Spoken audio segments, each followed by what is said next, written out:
और आप अपराधीकरण वाला जो उत्तर लिखे हैं वो उत्तर साफ आपका गलत है। सबसे पहले तो राजनीति में अपराधीकरण का आपको परिभाषा घोषित करना था कि राजनीति क्या है। राजनीति में जब अपराधीकरण है तो राजनीति क्या है, ये क्यों महत्व रखती है, इसको परिभाषित करना था।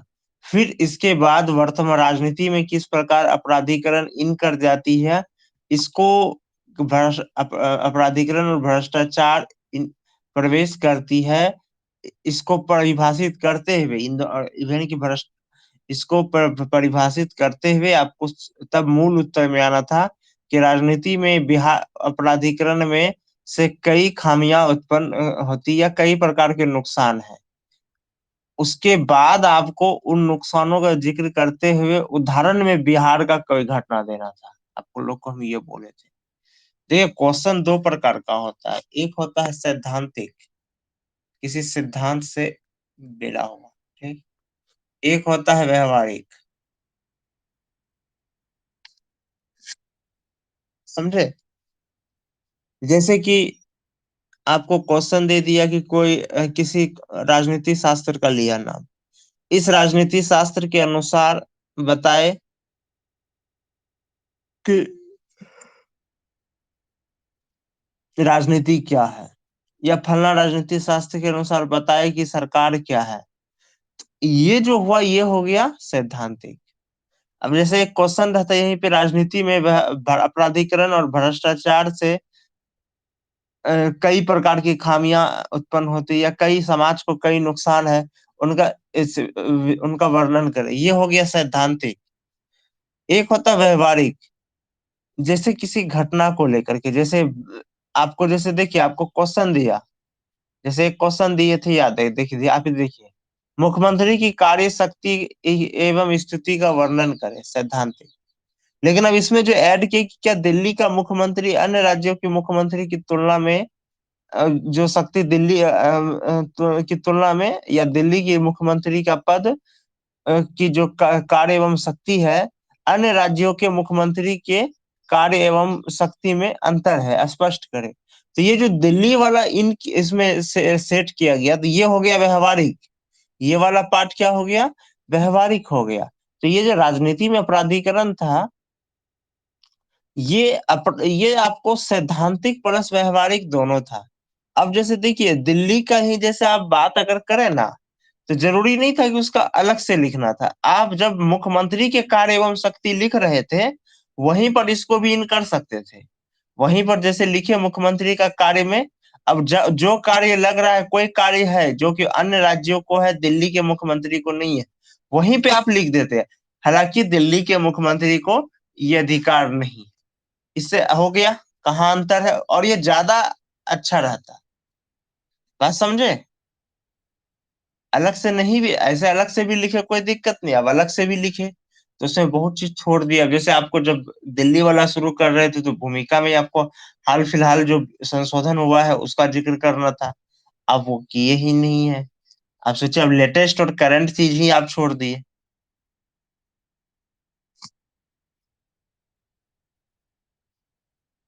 तो क्या बोले?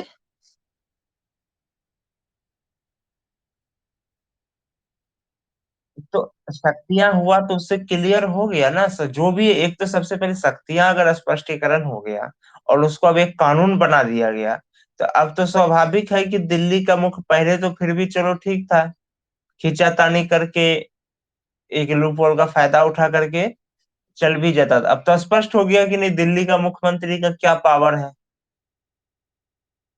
अब तो यह संवैधानिक हो गया, कानूनी हो गया। पहले तो परिभाषित भी नहीं था, उसका फायदा भी उठाया जाता था। अब तो ऐसा कुछ रहा ही नहीं, अब तो स्पष्ट संविधान में हो गया है।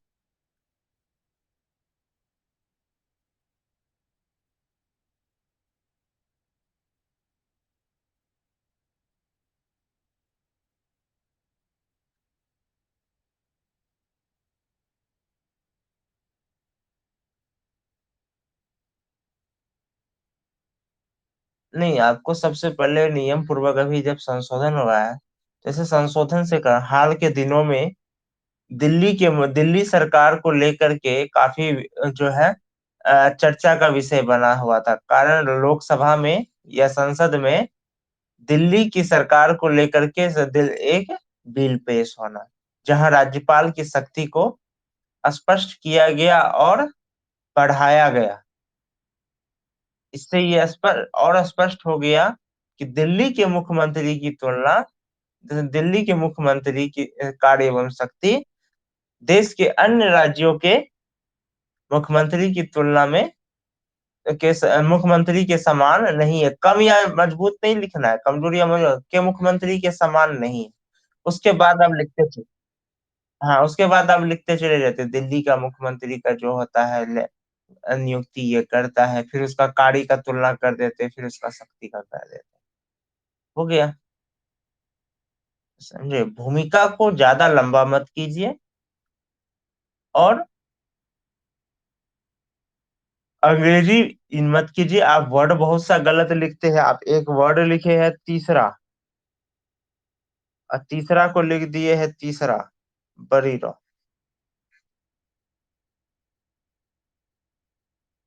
तो सवालों का पहले नेचर समझिए कि सवाल पहले सैद्धांतिक है या व्यवहारिक है। कभी कभी दोनों रहता है, कभी कभी क्या होता है, दोनों रहता है मिक्स, तो दोनों को मिला करके ही लिखना है। एक एक करके लिखे तो हो गया, पता चला कि उत्तर काफी लंबा चौड़ा हो जाएगा। जितना सटीक उत्तर उतना बेहतर।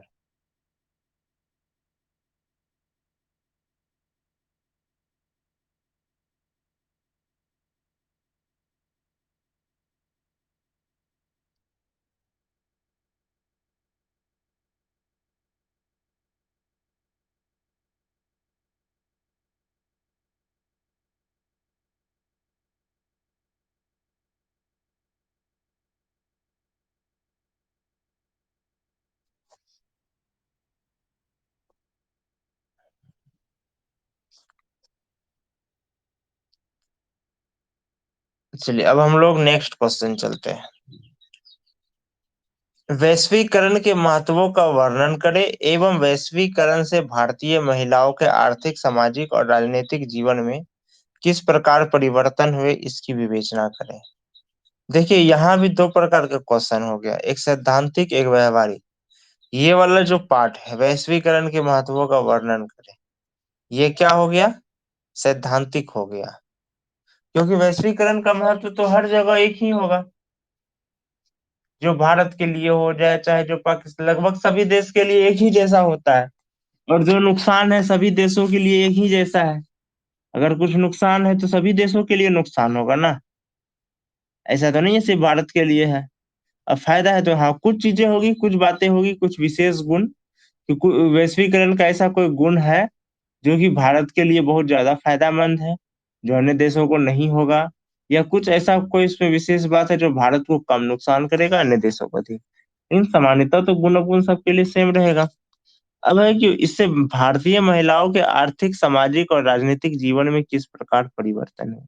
ये वाला क्या हो गया, ये हो गया व्यवहारिक। ये वाला पार्ट क्या हो गया, व्यवहारिक। समझे? ये हो गया व्यवहारिक। और ये हो गया सैद्धांतिक। और ये जो आप लिखे थे प्रशांत जी, कि भारत की सरकार को लोकतंत्र का स्तंभ कहा जाता है, तो आप गलत लिखे। चार स्तंभ होती है, विधायिका, कार्यपालिका, न्यायपालिका और आपको मीडिया। ठीक। तो क्या बिहार की सरकार लोकतंत्र का स्तंभ नहीं हुआ, ये कार्यपालिका नहीं है? उत्तर प्रदेश की सरकार कार्य नहीं हुआ, ये भी तो कार्यपालिका है। समझे? तो ये आपका गलत रहा। इसलिए हम लिखे थे, आपको विश्लेषण में भी लिखे, उत्तर के विश्लेषण में भी हम स्पष्ट लिख दिए हैं कि आपका भूमिका का पहला लाइन ही गलत है।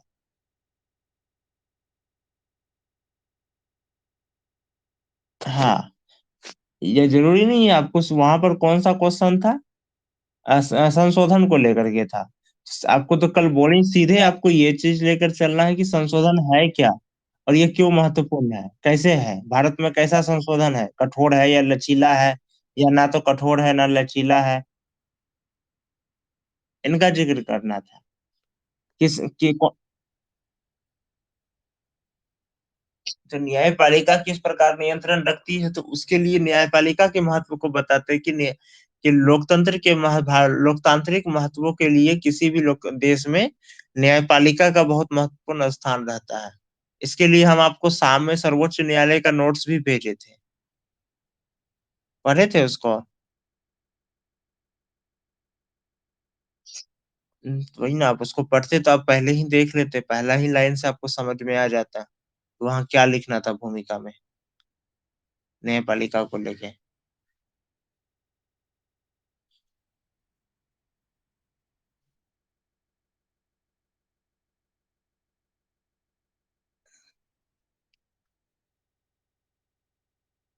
तो सैद्धांतिक व्यवहारिक, यहाँ एक पार्ट हो गया सैद्धांतिक, दूसरा पार्ट हो गया व्यवहारिक। देखिए इसमें दो प्रकार के चीजें हैं, तरीके से लिख सकते हैं। एक है, सबसे पहले वैश्वीकरण का भूमिका में सबसे पहले तो वैश्वीकरण का परिभाषा देना ही देना है। और सेकंड स्टेप में क्या लिखना है कि वैश्वीकरण के, भारत में वैश्वीकरण के अपनाने के बहुत सारे फायदे भी बहुत सारे फायदे देखे जा रहे हैं। उसके बाद क्या किए, जो कि निम्न है। अब पहला नंबर में दिए कि सामाजिक स्थिति में परिवर्तन, सामाजिक स्थिति में परिवर्तन लिखे, हेडिंग दिए। अब क्या किए, इसमें सामाजिक स्थिति में किस किस प्रकार से परिवर्तन हुआ उसको डिफाइन किए, और उसको भारतीय महिला को क्या किए, उदाहरण स्वरूप देना शुरू कर दिए। बात समझे? दूसरा, आर्थिक स्थिति में परिवर्तन। जैसे कि सबसे पहले आप वैश्वीकरण का परिभाषा दिए, ठीक। उसके बाद सीधा मूल उत्तर पे आ गए कि वैश्वीकरण का, भारत में वैश्वीकरण कब अपनाया गया, कैसे अपनाया गया, और इसके कई फायदे हैं, देखे जा सकते हैं। बीते वर्षों में ये देखे गए हैं कि वैश्वीकरण के अपनाने से कई फायदे भारत को हुए हैं, विशेषकर भारतीय महिला समाज के लिए, लिखे। अब जैसे कि करके देखे, सामाजिक गुण, यानी कि वैश्वीकरण से क्या क्या सामाजिक परिवर्तन हुआ, या सामाजिक परिवर्तन भी लिख सकते हैं, सामाजिक परिवर्तन लिखे। उसके बाद अब क्या किए, उसका वर्णन करना शुरू कर दिए, सामाजिक परिवर्तन किस किस प्रकार से होता है वैश्वीकरण से, या भारत में हुआ। अब इसमें क्या करना है, सामाजिक परिवर्तन में जब उदाहरण लिखना है, उदाहरण में भारतीय महिला को संदर्भ में रख के लिख दिए। इसका दो फायदा हो गया, वैश्वीकरण का महत्व भी बता दिए, साथ में जो भारतीय महिलाओं का सामाजिक परिवर्तन हुआ है स्थिति में, उसको भी जिक्र कर दिए एक ही जगह। उसी प्रकार फिर दूसरा दे दिया, आर्थिक परिवर्तन। फिर आर्थिक परिवर्तन भी किस किस प्रकार से हुआ है उसका जिक्र किए। आर्थिक परिवर्तन क्या महत्वपूर्ण रखता है, वैश्वीकरण से जो आर्थिक महत्वपूर्ण हुआ, ये क्यों महत्वपूर्ण है, इसका जिक्र किए। अब इसमें फिर उदाहरण में किसको डाल दिए, भारतीय महिला। बिल्कुल बिल्कुल, ये सब चीज डाल दिए, ठीक। अब एक चीज समझिए कि नहीं, वैश्वीकरण से पहले कितनी महिलाएं साक्षर थी, आज देख लीजिए कितनी महिलाएं साक्षर, कितने महिला जॉब कर रही थी, आज देख लीजिए कितने महिला जॉब कर रहे हैं। अब इससे एक परिवर्तन तो हुआ ना कि महिलाओं की आर्थिक स्थिति मजबूत हुई, तो इससे घरेलू हिंसा भी कम हुआ। वो वाला मेंटेलिटी नहीं ना रहा, हम तुमको खिला रहे हैं, तुमको खाना होगा। अब आज की डेट में महिलाएं पढ़ी लिखी है। और दूसरा क्या होता है, चूंकि महिलाएं भी अब आर्थिक रूप में परिवर्तन हुआ है, तो घर को भी मजबूती मिल रहा है। जैसे देखिए बांग्लादेश का एक एग्जांपल लीजिए, बांग्लादेश आज एक नया देश है, काफी नया देश है। भारत से हालांकि 24 साल बाद बना है, लेकिन फिर भी भारत को विरासत में बहुत चीज था। भारत का सत्ता परिवर्तन हुआ 47 में, लेकिन देश तो काफी समय से है ना। बांग्लादेश तो हर चीज उसका व्यवस्था ही नया है 71 से। लेकिन आज ये देश काफी मजबूत स्थिति बनता जा रहा है, पाकिस्तान से तो कई गुना ज्यादा मजबूत है। श्रीलंका से कई गुना ज्यादा मजबूत है, नेपाल से कई गुना ज्यादा मजबूत, और जिस हिसाब से बढ़ रहा है लग रहा है कि आने वाले कुछ सालों में ये आत्मनिर्भर बनेगा। इसका कारण क्या है पता है? आज आप दुनिया का कोई भी मॉल में चले जाइए, बांग्लादेश का बना हुआ कपड़ा मिलेगा ही मिलेगा। एक वैश्वीकरण का फायदा मिला।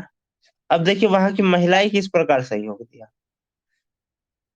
बांग्लादेश इस चीज को गौर किया, चीन का कपड़ा सस्ता होता है लेकिन टिकाऊ नहीं होता है। भारत का कपड़ा सस्ता टिकाऊ होता है लेकिन महंगा बहुत होता है। ये दोनों के बीच में बनाया, सस्ता एवं टिकाऊ। और वहां के महिलाओं को प्रशिक्षण दिया, कपड़ा को लेकर के प्रशिक्षण दिया। नेपाल बांग्लादेश में कपास में कोई एमएसपी नहीं है, कोई कानून नहीं एमएसपी का जैसे भारत में है। एक ये भी इसका फायदा मिला, क्योंकि एमएसपी को लोग भले ही फायदाजनक देख रहा है, उनको लगता है कि नहीं व्यापारी इससे जो है दब जाएगा। व्यापारी दबने वाला चीज नहीं है, इससे उसको एक आध साल नुकसान होगा, फिर वो एडजस्ट कर लेगा। एक दो साल के बाद फिर वो एडजस्ट कर लेगा, वो तरीका अपना ढूंढ लेगा। अब एमएसपी से क्या कीजिएगा? रेट आप मान के चलिए, कोई चीज है जिसका कीमत 15 है, 2500 लीजिएगा, ठीक? तो वो भी तो रेट बढ़ाएगा अपना। ऐसा थोड़ी कि वो रेट नहीं बढ़ाएगा। तो एक हाथ साल में उसको दिक्कत है, धीरे धीरे फिर वो बढ़ाएगा। तो बांग्लादेश में कपास को लेके नहीं है, बाजार पर है, जिसकी वजह से क्या हुआ, वहां पे कपड़ा महंगा नहीं हुआ। क्योंकि अब व्यापारी की इच्छा अनुसार सूता मिल जाए, धागा मिल जाता है, यानी कपास मिल जाता है, तो उसको कपड़ा बनाने में सस्ता पड़ जाता है। अब चूंकि उसका इच्छा अनुसार मिलता है तो उसमें टिकाऊपन भी दे दे रहा है, अच्छे से उसको कर रहा। अब देखिए इससे आपको लगेगा सर यहाँ तो किसानों को फिर नुकसान है, कोई नुकसान नहीं। अब देखिए यहाँ पे एक चीज और किया गया, वहां की महिलाओं को प्रशिक्षित किया गया। वहां की महिलाओं को क्या किया गया? हर एक महिलाओं को कपड़ा का सिलाई का प्रशिक्षण दिया गया, कौशल, उसका कौशल विकास बढ़ाया गया। अब देखिए क्या है, महिला है वो तो नहीं जा रही फैक्ट्री, घर में भी बैठ के कपड़ा का सिलाई कर सकती है, सबको मशीन दिया गया और आधुनिक मशीन दिया गया। सब अपना घर में भी बैठ के सिलाई कर दी। समझे बात को? जैसे सिंपल सी बात समझिए कि आप व्यापारी है, आप क्या किए, 10 महिलाओं को प्रशिक्षित किए और आप उसको मशीन भी दे दिए और बोले कि आप डेली जो है कपड़ा सिलाई करो, हम इतना रुपया आपको देंगे पर कपड़ा में। वो आप हर हर एक महिला क्या कर रही है, घर पे अपना सिलाई कर रही है। आपका कोई एक आदमी है, सप्ताह में एक दिन जाता है, सारा कपड़ा कलेक्ट किया, लाया, फिर आप उसको पैक किए, बेचे। तो इससे क्या हुआ, फायदा होगा कि नहीं होगा? देखिए कितना फायदा हो गया। कोई जरूरी नहीं है कोई बड़ा प्रोजेक्ट बैठाने का, इतना बड़ा प्रोजेक्ट बैठाएंगे। कोई जरूरत रहा? सिर्फ मशीन खरीद के देना रहा, दे दिया। हाँ, एक तरह का वहाँ आप कह सकते सूक्ष्म लघु उद्योग है नहीं, लेकिन सूक्ष्म लघु उद्योग के रूप में ही वो एक बड़ा उद्योग चला लिया, छोटे-छोटे यूनिट में तोड़ के। अब सोचिए ना कि महिलाएं आराम से घर में बैठ के अपना सिलाई कर रही है, सबको मशीन दे दिया, कंपनी को भी फायदा हो रहा कि आपको भी अब एक बड़ा जगह नहीं चाहिए, बड़ा पूंजी नहीं चाहिए। मान के चलिए आप सारी महिलाओं को एक जगह बुलाते हैं अपने यहाँ काम करने के लिए, तो उस हिसाब से पहले आपको जगह चाहिए, जगह मिलने के बाद ही ना वो काम करेगी। फिर उसके लिए आपको उस हिसाब से व्यवस्था चाहिए, बड़ा बिल्डिंग चाहिए, खर्च है, वो खर्च बच गया। अब आप देखिए, आप अगर बड़ा घर बनाइएगा तो मेंटेनेंस में भी तो खर्च है, उसका सिक्योरिटी हो गया, लाइट हो गया, बहुत सारे खर्च है, टैक्स वगैरह। वो खर्च बच गया कंपनी को। जब वो खर्च बच गया, कपड़ा सस्ता होगा कि नहीं होगा?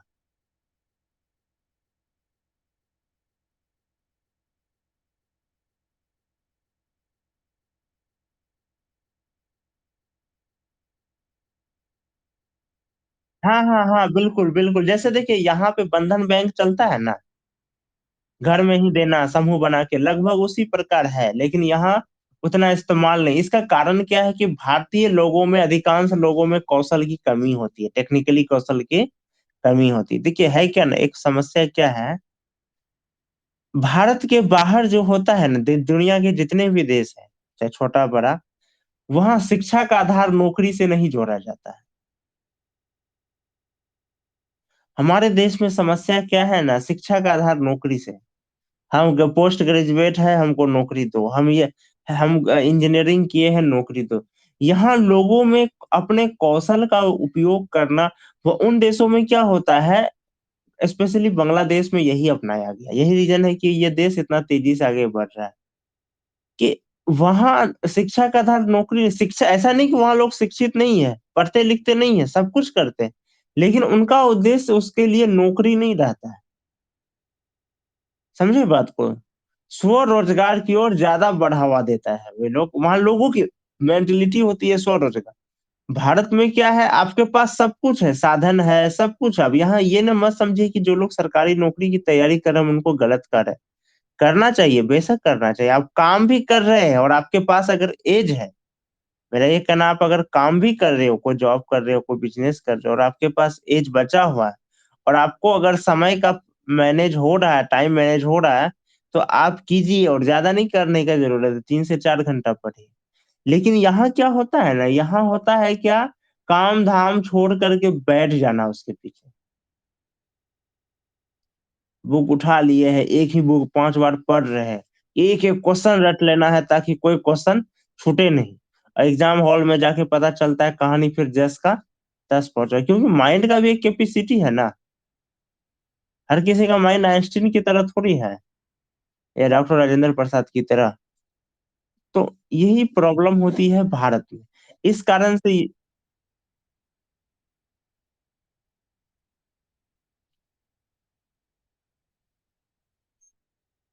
हाँ हाँ हाँ।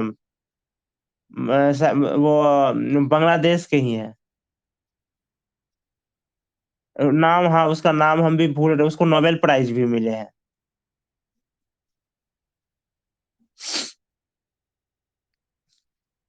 नाम भूल रहे हैं हम भी। इस पे हम टेस्ट सीरीज में क्वेश्चन भी बनाए थे, देख लीजिएगा आप नेट पे। इसमें नाम, इस पे हम क्वेश्चन भी बनाए थे जब हम पिछला बार जब टेस्ट सीरीज ले रहे थे। तो यहाँ पर यही चीज है कि आप क्वेश्चन पे आ जाते हैं हम लोग। वैश्वीकरण के महत्व। तो इसमें दोनों चीजें, सबसे पहले वैश्वीकरण का परिभाषा दी, अब इसका महत्व में क्या किए। महत्व के लिए अब महत्व नहीं लिखने जाएंगे, इसका ये गुण है, वो गुण है। अब क्या किए, अब सीधा हम लोग लिखे वैश्वीकरण से सामाजिक परिवर्तन किस प्रकार हुए। तो जब सामाजिक परिवर्तन लिखेंगे कि क्या क्या सामाजिक लाभ मिला वैश्वीकरण से, तो वहां उसका अपने आप महत्व वर्णन हो गया। समझे? अब उदाहरण में भारतीय महिला को ले लिए, तो भारतीय महिला वाला भी पॉइंट आ गया। ये सब लिखे, उसके बाद फिर इसका नुकसान भी लिख दिए कि कुछ आलोचकों के अनुसार वैश्वीकरण के नुकसान भी है।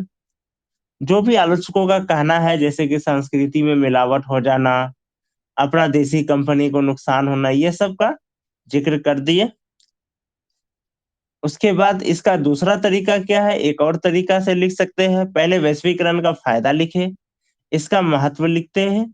उसके बाद फिर लिखे, महत्व लिखने के बाद हेडिंग दिए, इनसे सामाजिक आर्थिक राजनीतिक परिवर्तन हुए हैं, अथवा इससे कई भारतीय महिलाओं की स्थिति में सामाजिक आर्थिक और राजनीतिक स्थिति में परिवर्तन हुए। उन परिवर्तनों का जिक्र कर दिए, सिंपल अंदाज में छोड़ दिए। अब आप खुद डिसाइड कर लीजिए कि कौन सा उत्तर ज्यादा प्रभावी होगा। हम दोनों तरीके से लिखने से बता रहे हैं, किस किस तरीके से लिखना है, या लिख सकते हैं। अब आप खुद डिसाइड कीजिए कि आप किस तरीके से लिखते हैं कि चेक करने वाले को ज्यादा अट्रैक्ट करेगा, और उसको ज्यादा जो होता है अच्छे से वो मतलब समझ में आएगा और प्रभावित होगा। हम दोनों बता दिए, समझे ना? अब नेक्स्ट क्वेश्चन है, उन कारणों पर प्रकाश डाले कि ब्रिटेन में औद्योगिकरण का प्रारंभ क्यों हुआ। विश्लेषण, यहाँ क्वेश्चन को ध्यान से समझिए। उन कारणों पर प्रकाश डाले कि ब्रिटेन में औद्योगिकरण का प्रारंभ क्यों हुआ। विश्लेषण करें कि तत्कालीन ब्रिटेन और भारत की जीवन गुणवत्ता में। तीसरा पॉइंट, विश्लेषण करें कि तत्कालीन ब्रिटेन और वर्तमान भारत की जीवन गुणवत्ता में क्या तुलनीय है। अब तीसरा पॉइंट, भारत में औद्योगिकरण के विस्तार के लिए किस प्रकार की सुधार की आवश्यकता है। कितना है इसमें, कितने क्वेश्चन छुपा हुआ है? तीन। तीन क्वेश्चन इसमें देखिए छुपा हुआ है, 3 पॉइंट है। आपके नजर में सबसे मेन पॉइंट कौन है क्वेश्चन का? जिसको केंद्र में रख के पूरा उत्तर लिखना है। देखिए क्वेश्चन में कितनों भी पॉइंट रहे, 3 भाग में रहे, 4 भाग, एक चीज को हमेशा याद रखिए कि सारे भाग एक दूसरे से जुड़े हुए होंगे, डेफिनिट है। और उनमें से कोई एक भाग केंद्र होगा, उसको उसी को केंद्र में रख के सारे भागों का क्या करना है, उत्तर को लिखना है। इस चीज को हमेशा ये ध्यान में पहले यही देखना है। इन तीनों में से पहला के कौन सा भाग है जो कि क्वेश्चन का मेन क्वेश्चन लग रहा है कि नहीं, इसी के कारण सारा क्वेश्चन क्रिएट हुआ है, या सारा क्वेश्चन इसी से घूम रहा है। आप लोग के विचार से कौन सा हुआ है, कौन सा पार्ट है?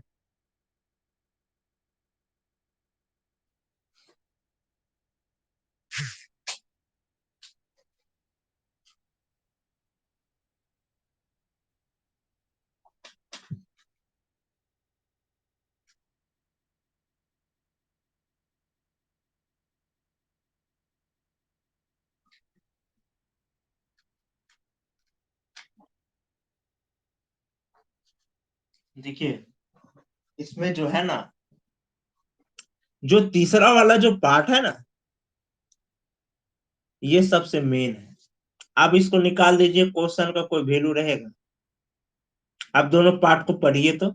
उन कारणों पर प्रकाश डाले कि ब्रिटेन में औद्योगिकरण का प्रारंभ क्या हुआ, और विश्लेषण करे कि तत्कालीन ब्रिटेन और वर्तमान भारत में जीवन गुणवत्ता में क्या समान है। कोई क्वेश्चन का कोई सेटिंग हो रहा है? अगर हम ब्रिटेन के औद्योगिकरण की बात कर रहे हैं, तो भाई भारत और ब्रिटेन के जीवन की गुणवत्ता में क्या करना है, वो भी उस समय और वर्तमान में। कोई सेटिंग हो रहा है? लेकिन जैसे ही आप तीसरा पॉइंट इन किए, तो दोनों पार्ट का मतलब निकल रहा है कि ये दोनों पार्ट क्यों चर्चा में लाया गया। समझे बात को?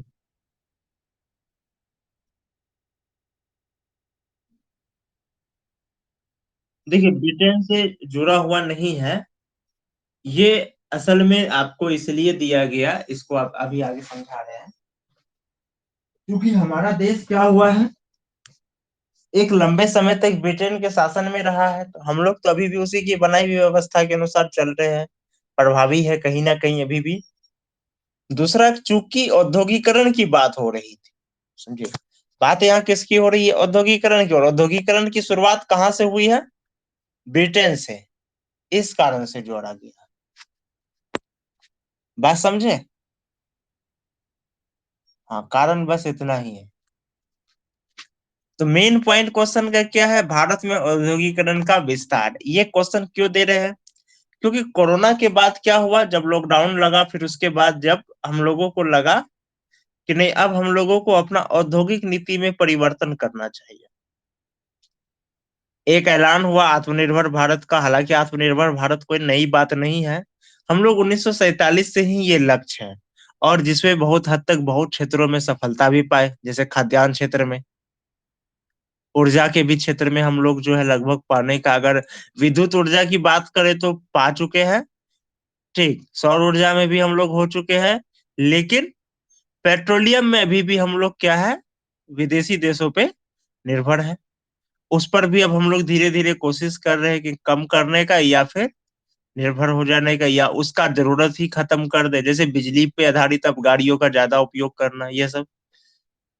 तो उसके बाद से क्या हुआ, औद्योगिकरण क्या विस्तार की बात हो रही, विस्तार क्यों की बात क्यों हो रही है? अभी जैसे देख लीजिए, अभी पिछले कई दिनों से न्यूज आ रहा होगा कि महाराष्ट्र से लोग जो है अजीब तरीके से एकदम पूरा भर भर के आ रहा है, गाड़ी में, ट्रेन में आ रहा है ना। अब देखिए कितना नुकसान है, अब इस तरीके से जो इन लोग आ रहा है, एक तो वहां की सरकार की लापरवाही है। जब आपको पता है आपके यहाँ कोरोना बहुत है, ठीक, और ये मजदूर यहाँ काम कर रहा है, तो ये जो मजदूर यहाँ काम कर रहा है, आपके यहाँ कोरोना बहुत ज्यादा है, तो आपको तो सबसे पहले, अगर ये लोग निकल रहे हैं तो उस पर जांच करना चाहिए कि आप लोग ऐसे नहीं जा सकते हैं। ये जो एक एक बोगी में, एक एक बस में 150 200 लोग आ रहा है, तो विस्फोट करेगा कि नहीं करेगा कोरोना? इस हिसाब से आ रहा है विस्फोट। और ये विस्फोट कहाँ करेगा, महाराष्ट्र में करेगा कि बिहार में करेगा?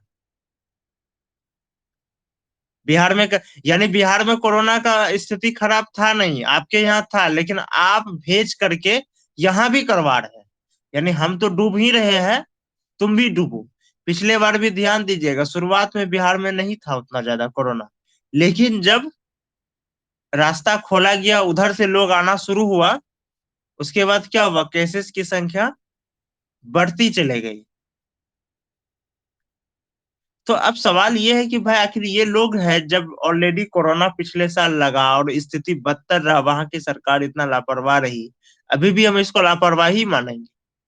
आपको जब पता है कि मजदूर जा रहे हैं, मजदूरों और इस वक्त हमारे राज्य में कोरोना ज्यादा है, तो हो सकता है इन मजदूरों में बहुत से मजदूरों को हो।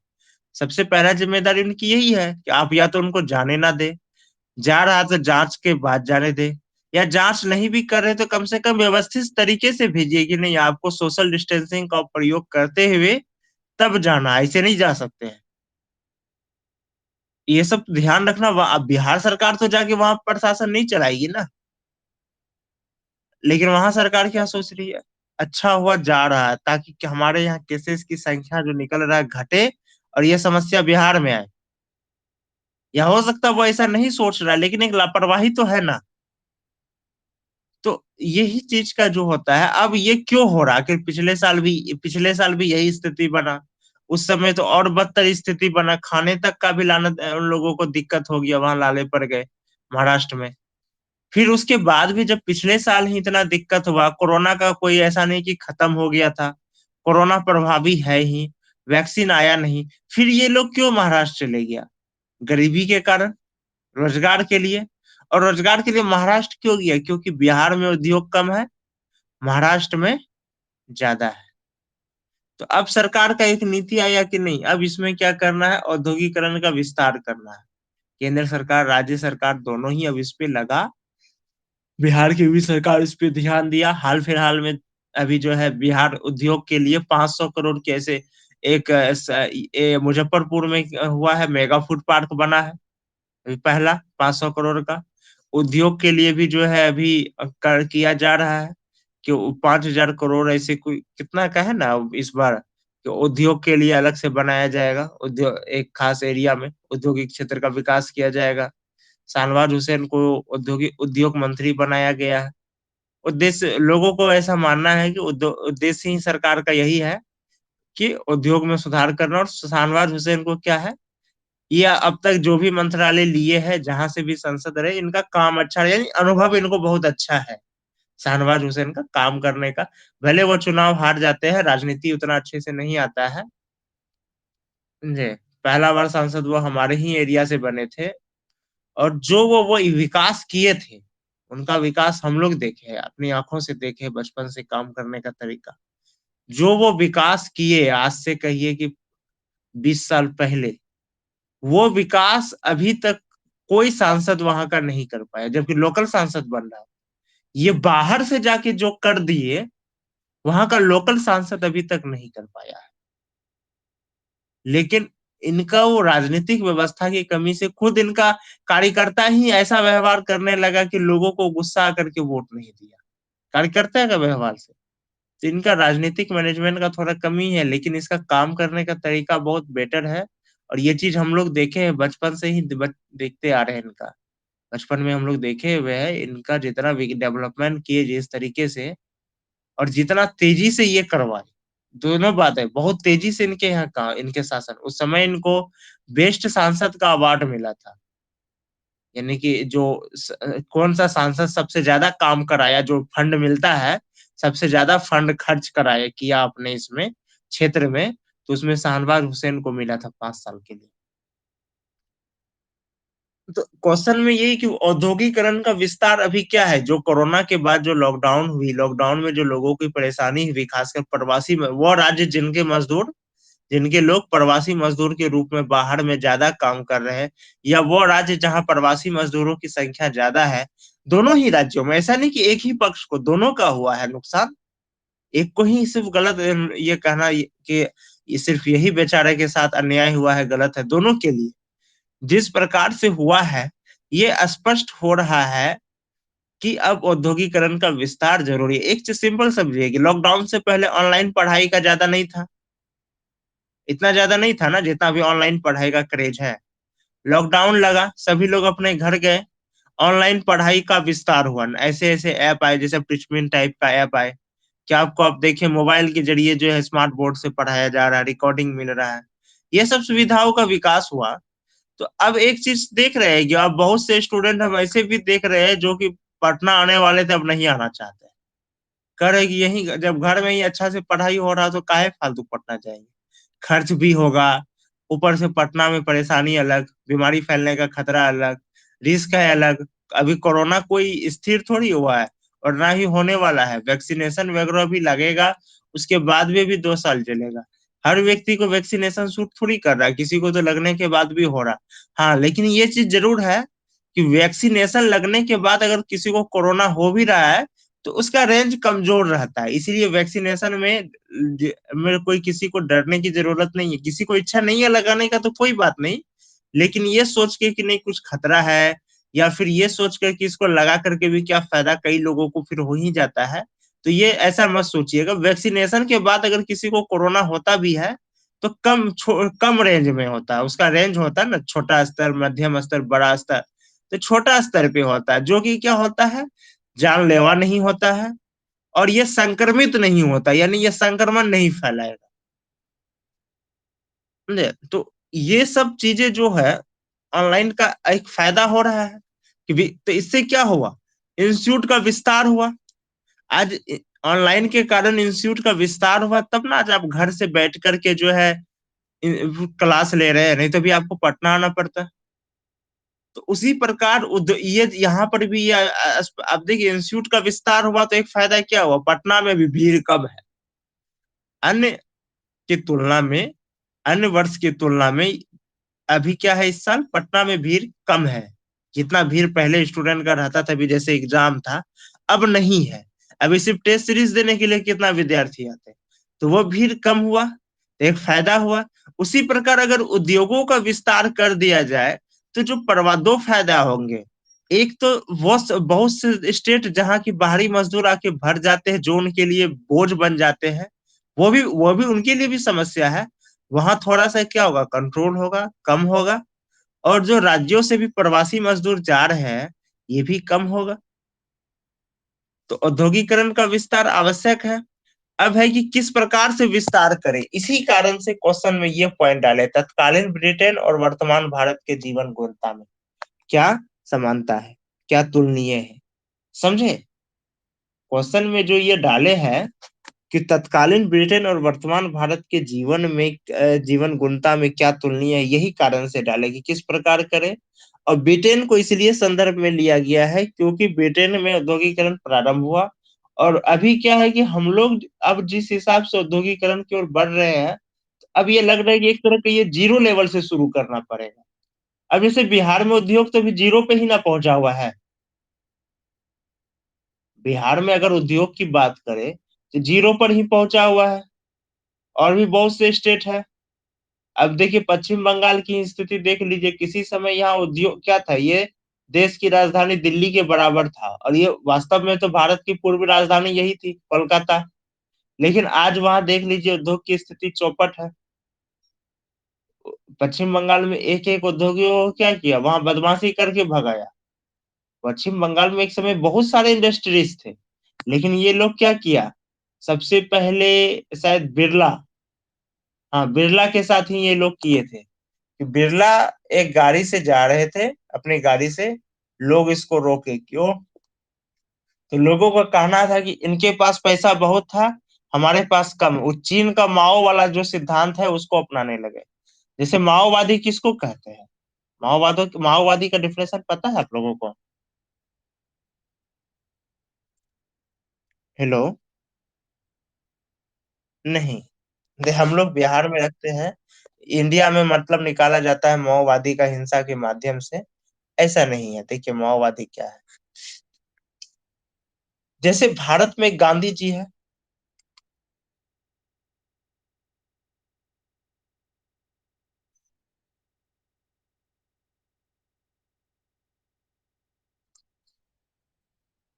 गांधी जी फेमस है ना। हमारे क्या है, राष्ट्रपिता है, हम लोग इसी के सिद्धांतों को मानते हैं वर्तमान भारत में। तो जो गांधी जी का सिद्धांत पे चलते हैं उसको क्या कहते हैं, गांधीवादी। इसको गांधीवादी कहते हैं ना। उसी प्रकार चीन का भी राष्ट्रपिता किसको माना जाता है, या वर्तमान आधुनिक चीन का निर्माता कौन है? माओ सेंगे, है ना। तो ये जो माओ का विचार मानते हैं इन्हीं को कहते हैं माओवादी। बात समझे। जो माओ का विचार माना, अब माओ का विचार क्या था? माओ का विचार था कि 100 आदमी है, एक आदमी के पास 100 रुपये, एक आदमी है इसके पास 100 रुपया है। कितना है? 100 रुपया है। तो इनसे 99 रुपया छीन के क्या करो, 99 रुपया छीन करके इनमें बांट दो, समानता। इनका दूसरा मानना था कि सत्ता की जो होती है, सत्ता जो निकलती है बंदूक की नोक से निकलती है। तो स्वाभाविक बात है, जो बोल ही रहा है, एक तरफ गांधी जी बोल रहे हैं कि नहीं हिंसा से कुछ नहीं होता, अहिंसा परमो धर्म। दूसरा तरफ वो बोल रहे हैं कि नहीं, सत्ता जो होता है, सत्ता का जो निकलता है वो कहाँ से निकलती है? बंदूक की नोक से। तो समझ लीजिए कि उनका विचारधारा मानने वाले लोग कैसे होंगे। और इससे भी समझ लीजिए कि क्यों चीन हम लोग को परेशान किए हुए है। क्योंकि हम लोग जिन सिद्धांतों को ले रहे हैं वो सिद्धांत ही उल्टा है एक दूसरे का। हम लोग कह रहे हैं कि बंदूक छोड़ो, वो उसका सिद्धांत है नहीं, बंदूक पकड़ोगे तब भी कुछ होगा, नहीं तो नहीं। और एक हद तक राजनीतिक दृष्टिकोण से देखिएगा ना, एक हद तक उसका सिद्धांत सही है।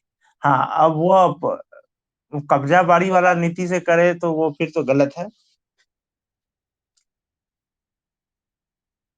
तो पश्चिम बंगाल में क्या था कि जो बिरला थे, वहां कम्युनिस्ट की सरकार थी, ये लोग भी माओ को फॉलो करने का सोचा। अच्छा, बिरला के पास पैसा ज्यादा है, इनके पास पैसा कम है, ये लूट रहा है। बस बिरला को क्या किए, गाड़ी से रोके, उसका पूरा कपड़ा उपड़ा फाड़ दिए, छोड़ दिए, गाड़ी भी छीन लिए। बिरला को वहां से पैदल जाना पड़ा। बिरला कुछ नहीं बोले, किसी पर कोई केस नहीं किए, समझे। और वो क्या किए, अपना सारा इंडस्ट्रीज बंद किए। पहले वहां से दिल्ली शिफ्ट हो, दिल्ली या मुंबई शिफ्ट हो गए। अभी बिरला जो है, बांग्लादेश में बिरला का बहुत बिजनेस है, वहां जो टेक्सटाइल जो बांग्लादेश का विकास किया, इसमें बिरला का बहुत बड़ा योगदान है। तो अब एक चीज बताइए, इसमें नुकसान किसको हुआ? एक ही बंगाल का पार्ट है पश्चिम बंगाल, और एक ही बंगाल का पार्ट है बांग्लादेश। बिरला कहाँ का व्यापारी? हमारे यहाँ का। लेकिन फायदा कौन उठाया? बांग्लादेश वाले।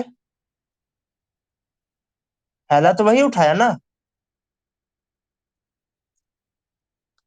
समझे बात को। क्या नतीजा क्या हुआ? वहां धीरे धीरे पश्चिम बंगाल में सारे बांग्लादेश, सारे व्यापारी को उन लोग भगाना शुरू कर दिया। और धीरे धीरे अब जैसे नैनो, नैनो कहाँ खोलने वाला था? पश्चिम बंगाल में। यही ममता बनर्जी नहीं देंगे खोलने, समझे। जबकि पश्चिम बंगाल क्या है, वहां देखिए समुद्र के बगल में है, कितना मस्त जगह है, समुद्र के बगल में है, बंगाल की खाड़ी हुआ आपका। यानी बंदरगाह का कोई समस्या नहीं। वहां पे जो होते हैं जनसंख्या भी अच्छा खासा है, चौथी बड़ी जनसंख्या है भारत का। लोग भी पढ़े लिखे हैं, एजुकेटेड काफी है, सारा चीज वहां बेटर है। वहां के महिलाओं में भी क्या है, वर्क करने का ज्यादा ये होता है, परंपरा है। ऐसा नहीं होता है कि नहीं नहीं करने का नीति है वहां के, ऐसा कोई है नहीं। हर चीज सही है। लेकिन एक नीति की वजह से क्या हुआ, वहाँ उद्योग अब तो चौपट हो गया, अब वो भी जीरो पे पहुंच गया। अब वहां भी क्या हो रहा है, अब वहां का भी लोगों का डिमांड हो रहा है, नहीं उद्योग का विस्तार कीजिए बांग्लादेश में, ये सॉरी पश्चिम बंगाल में।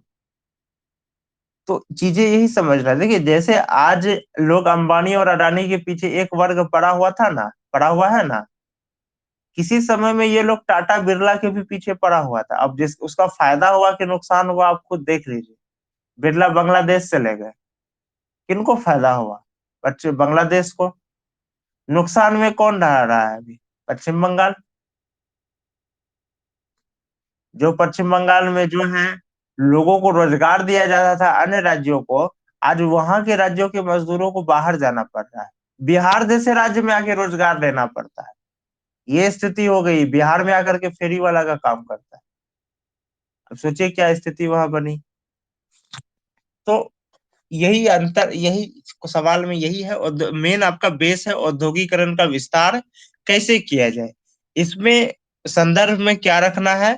संदर्भ में रखना है ब्रिटेन में औद्योगिकरण की प्रारंभिकता, और वर्तमान भारत और ब्रिटेन में, तत्कालीन ब्रिटेन में क्या तुलना है, इन दोनों को संदर्भ में रखते हुए ये मेन क्वेश्चन क्या है कि भारत में औद्योगिकरण का विस्तार किस प्रकार से करना, का विस्तार के लिए किस प्रकार की सुधार की आवश्यकता है। समझे?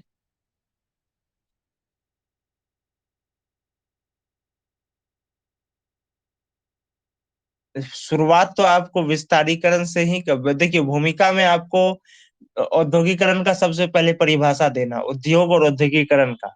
ठीक, शॉर्ट में, लंबा नहीं, शॉर्ट में दिए। अब देखिए, ब्रिटेन में औद्योगिकरण की प्रारंभ क्यों हुआ, तो इसमें ज्यादा लंबा चौड़ा नहीं जाना, इसको दो चार लाइन में लिख देना है कि औद्योगिकरण का प्रारंभ ब्रिटेन में माना जाता है, इसका कारण निम्न है, दो चार लाइन में कर दिए। समझे? उसके बाद फिर जो है ये किए कि वर्तमान लॉकडाउन के बाद वर्तमान भारत में भी औद्योगिकरण का विस्तार की आवश्यकता है। अगर कोरोना जैसे महामारी स्थिति में जो स्थिति देखने को मिली, इससे स्पष्ट हो रहा है कि अब भारत में औद्योगिकरण की विस्तार बहुत आवश्यकता है। अब हालांकि इसमें कई समस्याएं हैं। अब यहाँ पर जो है तत्कालीन ब्रिटेन का और वर्तमान भारत में जीवन गुणवत्ता में तुलना करते हुए ये चर्चा करना है कि क्या सुधार की आवश्यकता है। समझे? यहाँ पर चर्चा करते हुए अब ऐसा नहीं कि पहले तुलना कर रहे हैं, समस्या लिख रहे हैं, फिर सुधार लिखेंगे, किस प्रकार नहीं, एक ही साथ करते चले जाना, पॉइंट बाय पॉइंट बना के।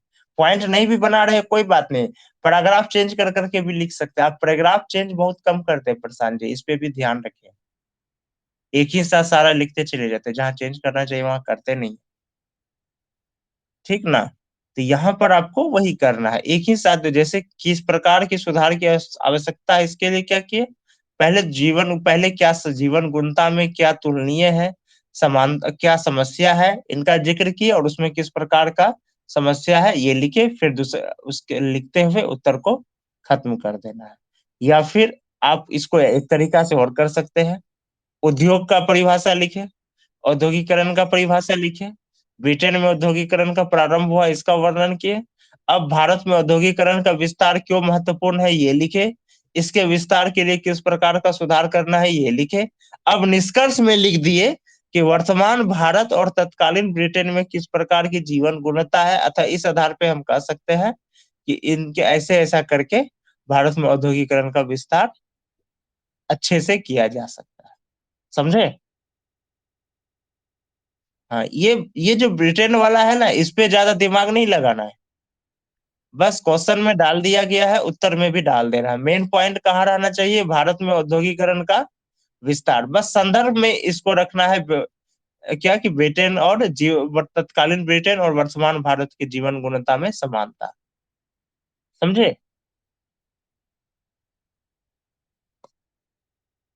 आज दो ही क्वेश्चन रहने देते हैं, आप लोग पहले वाला भी सारा क्वेश्चन किए नहीं है, उसको कीजिए, इसलिए आज दो ही क्वेश्चन रखते हैं। यहाँ तक का पूरा कीजिए, अब तक 10 क्वेश्चन आप लोगों को कर चुके हैं। ये 10 क्वेश्चन में जो जिनका जो जितना किए हैं ठीक है, जो जो नहीं किए हैं इसको पूरा कीजिए, फिर आगे चलते हैं। हाँ बोलिए।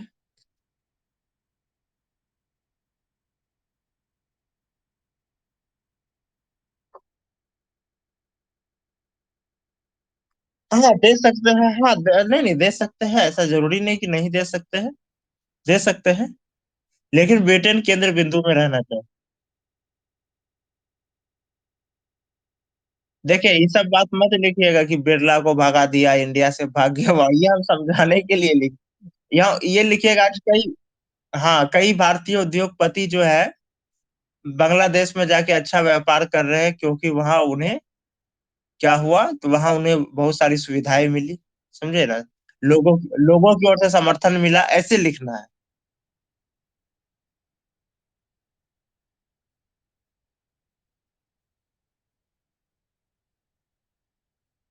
रूस में, अच्छा। अच्छा, हाँ, रूल, हाँ, तो उसके लिए तो डूइंग ऑफ बिजनेस है ही ना। डूइंग ऑफ बिजनेस होता है ना कि आपके देश में जो होता है, किसी प्रकार के व्यापार करने के लिए किस प्रकार की सुविधाएं मिलती है, बनता है ना पूरा वर्ल्ड का, कितना सुविधाएं मिल रही, कैसा मिल रहा है। अभी जैसे इस पे सरकार बहुत सा कोशिश किए भी है, सिंगल विंडो सिस्टम किए, ई ई सिस्टम शुरू किए कि आप जो है ईमेल के जरिए, यानी कि ऑनलाइन तरीके से भी व्यापार का अनुमति ले सकते हैं एक ही जगह से। तो ये सब पर भी ध्यान रखिएगा। मेन इम्पोर्टेंट देखिए, यहाँ पर अलग दो चीजें हैं, समझिए, उद्योग का विस्तार करना, ठीक, उद्योग को बढ़ावा देना, दोनों में अंतर है। बढ़ावा देने का मतलब हो रहा है, 10,000 करोड़ है तो हमको 15,000 करोड़ करना है, 5,000 कस्टमर है तो 7,000 करना है। विस्तार का मतलब हो रहा फैलाना, दूर दूर तक पहुंचना।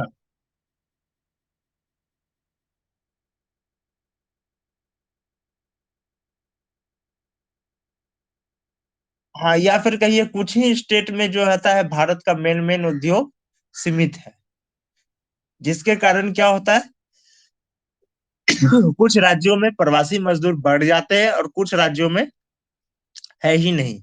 देखिए, मजदूर मान के चलिए आज बिहार से जा रहा था, ऐसा थोड़ी है कि बिहार को फर्क नहीं पड़ेगा।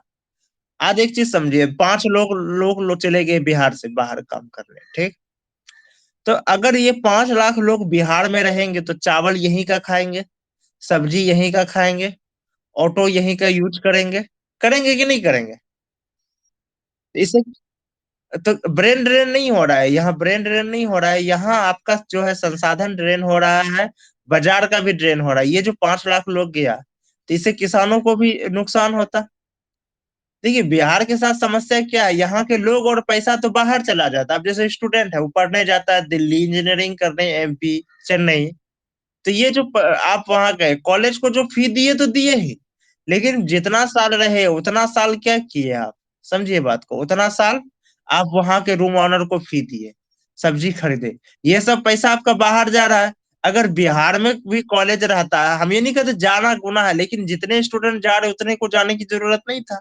हो सकता है उनमें से 50% बिहार में रहता, हो सकता है यहाँ के कॉलेजों की रैंकिंग स्थिति अच्छी रहती तो एमपी से भी बिहार आता, इक्वलिटी चलता। तो इसका क्या होता, अब ये लोग यहाँ आएंगे तो यहाँ के मकान मालिकों को भी फायदा होता है, यहाँ के सब्जी वाले को फायदा होता है, यहाँ के बुक दुकान को फायदा होता। लोग रहेगा तभी ना बाजार चलेगा। तो जब प्रवासी मजदूर जाता है तो ऐसा नहीं कि सिर्फ भले पैसा वहां से ला रहा था, आपका एक नुकसान भी तो हो रहा है। आप तो उनको पैसा दे भी रहे हैं, सम नुकसान भी हो रहा है। देखिए, लिमिट में जाए तो ठीक है, लेकिन लिमिट से बाहर जाएगा तो नुकसान होगा ना। तो ये भी मान के चलिए, अभी अभी क्या है, बिहार का कहा जाता है 60% धन बाहर चला जाता है, क्यों? शिक्षा के माध्यम से, इलाज के माध्यम से, यानी कि लोग शिक्षा के लिए, इलाज के लिए दूसरे राज्य जाना। अगर ये दोनों चीज अपने ही राज्य में मिले, जरूर है कि उनमें से 50% नहीं जाएगा, और जरूर है कि अगला का भी जो होगा 50% आएगा, कुछ ना कुछ वहां से भी आएगा, आएगा ना। तो ये जो आएगा, इसका एक फायदा रहेगा हम लोगों को, यहाँ का भी इकोनॉमिक मजबूत होगा। जैसे कहा जाता है ना कि दिल्ली में जो होता है, या मुंबई में एक टैक्सी वाला, रिक्शा वाला भी बहुत कमा लेता है, सब कमाएंगे, इतना सारे लोग हैं तो क्यों नहीं कमाएंगे। तो अंत ये इसका भी है, इसलिए क्या होगा, उद्योगों का विस्तार करना जरूरी है, ताकि जो ये प्रवासी समस्या बढ़ रहा है, ये क्या होगा, कम होगा। इससे दूसरे राज्यों को भी बोझ नहीं होगा अचानक, जैसे कोरोना जैसी स्थिति में देखने को मिली। और सेकंड क्या होगा, जिस राज्य से जा रहे हैं उनका भी आर्थिक स्थिति में सुधार आएगा। लेकिन समस्या फिर वही होती है, जीवन गुणवत्ता, बहुत सारी अंतर है, जैसे कि असमानता होना। लेकिन बहुत सारी ऐसी खूबियां भी आई है, पहले था ये सारी दिक्कत था, लेकिन बीते कुछ सालों में अब ऐसी बहुत सारी जीवन गुणवत्ता में विकास हुआ है, जिससे हम कह सकते हैं कि अब बाहर से अब जो है विस्तार किया जा सकता है। देखिए, ऐसा नहीं कि ये चीज पहले माइंड में नहीं था, लेकिन एक माइंड सेट था, स्थिति। अब जैसे कॉलेजेस वगैरह है, पहले देखिए आज कोटा में जितने सारे कॉलेज है वो कहाँ का, ये सॉरी, जितने ज्यादा सारे इंजीनियरिंग इंस्टीट्यूट है, सबके सब ज्यादातर टीचर कहाँ के हैं? बिहार के। और ये लोग पहले बिहार में ही पढ़ाते थे, लेकिन यहाँ क्राइम बढ़ा। क्राइम बढ़ने के कारण ये लोग छोड़ के वहां जाके शिफ्ट हो गया। अब क्या है, बिहार का स्टूडेंट जा रहा है कोटा। देखिए टीचर भी बिहार का, ज्यादातर स्टूडेंट भी बिहार यूपी का, लेकिन अब फायदा ज्यादा किसको हो रहा है? राजस्थान को। तो लेकिन अब क्या है, बीते कुछ वर्षों में समानता आई है, क्राइम को कंट्रोल किया गया है, परिवहन बढ़ा है। हाँ नहीं, सुधार भी हुआ है, पुलिस बल मजबूत हुआ। दूसरा क्या हो रहा है, परिवहन बढ़ा है, टेक्नोलॉजी का भी विस्तार हुआ है, परिवहन बढ़ा है, सेवा क्षेत्र का विकास हुआ है, नए नए टेक्नोलॉजी आने से। समझे? तो ये सब चीजें अब चेंज हुई है, जीवन गुणता में ये सब चेंज हुई है। तो यही सब जीवन गुणता के कारण ब्रिटेन में उद्योग प्रारंभ हुआ था और विस्तार हुआ था। उसी का तुलना करके उत्तर लिखना है। समझ गए?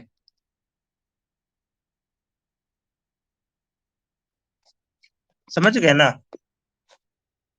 ठीक है, तो आप लोग इसको लिखिए। बाकी क्वेश्चन का कल करते हैं। और व्हाइट पेज में उत्तर लिखिए, लाइन वाला नहीं।